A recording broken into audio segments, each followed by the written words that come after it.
जो हाल ही के अंदर शिलाई और गिरिपार क्षेत्र जो हम कह सकते हैं उसमें जो ट्रांसगिरी क्षेत्र घोषित करने की या जनजातीय क्षेत्र घोषित करने की जो मांग वहाँ का जो हाटी समुदाय वो कर रहा है, उसी संदर्भ में हम ये कहना चाहेंगे कि दलित शोषण मुक्ति मंच को जनजातीय क्षेत्र घोषित होने में कोई आपत्ति नहीं है, लेकिन हमारा ये मानना है वहाँ पे जो अनुसूचित जाति वर्ग के हैं, चाहे ओबीसी के हैं, वो अधिकार जैसे के तैसे बरकरार रहने चाहिए। प्रिवेंशन ऑफ एट्रोसिटी एक्ट 1989 वहाँ लागू रहना चाहिए, क्योंकि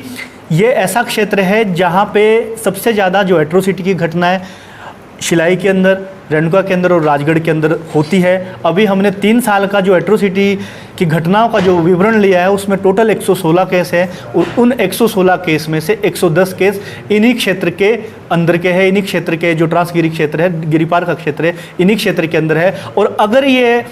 जनजातीय क्षेत्र हो जाता है और वहाँ पर जैसा कहा जा रहा है, लोगों का संशय है, भय है लोगों के कि एट्रोसिटी एक्ट वहाँ ख़त्म हो जाएगा, तो हम ये मानेंगे कि खुले तौर से लाइसेंस जो दलित वर्ग के, अनुसूचित जाति वर्ग की हत्या का एक सरकार प्रदान कर रही है, क्योंकि जनजातीय क्षेत्र होने से एरिया तो समानता में आ जाएगा, लेकिन वहाँ पर जो जाति पाति की जो खाई, वो अदृश्य लाइनें खींची है, वो जस की तस बरकरार रहेगी। इसीलिए वहाँ पे जो 1,76,000 के करीब जो पॉपुलेशन है और 40% आबादी जो उस क्षेत्र की है, उनके संरक्षण के लिए एट्रोसिटी एक्ट 1989 उसी मजबूती के साथ लागू रहना चाहिए। और जो पंचायती राज के अंदर जो रोस्टर प्रणाली है, जो आज की मौजूदा रोस्टर प्रणाली है, वो जस की तस बनी रहनी चाहिए। यही दलित शोषण मुक्ति मंच की मांग है। उसके बाद जिंदान हत्याकांड केस है जो बुरी तरह उन्हें कुचला गया था। अभी लेटेस्ट जो आपने देखा होगा कि शादी के अंदर जो ये शिलाई, राजगढ़, रेणुका